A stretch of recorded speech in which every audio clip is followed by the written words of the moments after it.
के बाद post operative haemorrhage कैसे कंट्रोल कर सकते हैं। ठीक है, हेमरेज का मतलब क्या होता है? ब्लीडिंग।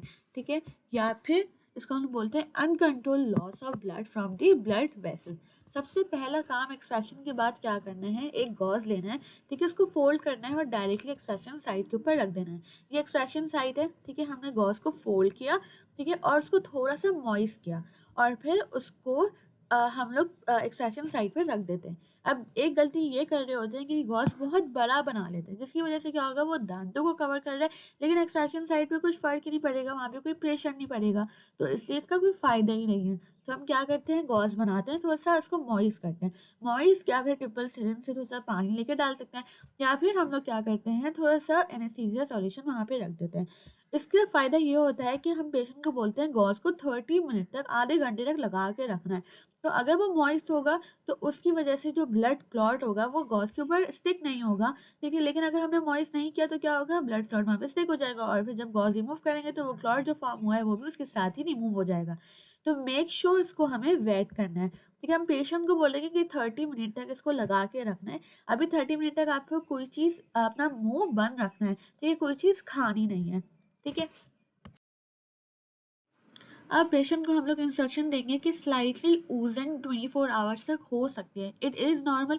और ये भी बोलेंगे कि सलाइवा के साथ मिल्क मिल्क के जो ब्लड होता है वो बहुत ज़्यादा आपको लगेगा एक्सेसिव है, लेकिन वो इतना एक्सेसिव नहीं होता। अगर आपको लगे कि मुझे ब्लीडिंग ज़्यादा हो रही है तो सब फिर क्या करना है? फिर आपने एक गॉज लेना है, उसको फोल्ड करना है, उसको हम बता देंगे कैसे यूज़ करते हैं, और फिर उस पर बाइट करना है फॉर एटलीस्ट फॉर 1 आवर।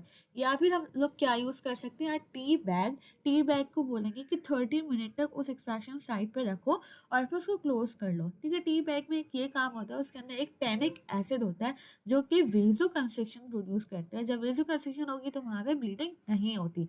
अब what are the precautions to prevent bleeding? सबसे पहले पेशेंट को बोलेंगे इतनी ज़्यादा आपको बात नहीं करनी फॉर एटलीस्ट 1 आवर। ठीक है, स्मोकिंग नहीं करनी है। स्मोकिंग की वजह से क्या होता है? स्मोकिंग या फिर निकोटीन जो होता है वो बेसिकली वुंड हीलिंग के साथ इंटरफेयर करता है, जिसकी वजह से हीलिंग नहीं हो पा रही होती, क्लॉट नहीं फॉर्म हो रहा होता है, इसलिए हम लोग बोलते हैं स्मोकिंग नहीं करनी है। ठीक है, नेक्स्ट काम क्या होता है? हम पेशेंट को बोलेंगे कि स्ट्रॉ से कुछ चीज़ नहीं लेनी, कोई चीज़ सक नहीं करनी स्ट्रॉ से, क्योंकि स्ट्रॉ से क्या करता है? ये नेगेटिव प्रेशर प्रोड्यूस करेगा और वहाँ पे क्लॉट फॉर्म ही नहीं होगा। पेशेंट को बोलेंगे 12 घंटे तक कोई चीज़ थूकनी नहीं है, स्पिट नहीं करनी, मतलब कोई भी खून भी आ रहा होगा या फिर थूक भी आ रहा होगा, उसको थूकना नहीं है।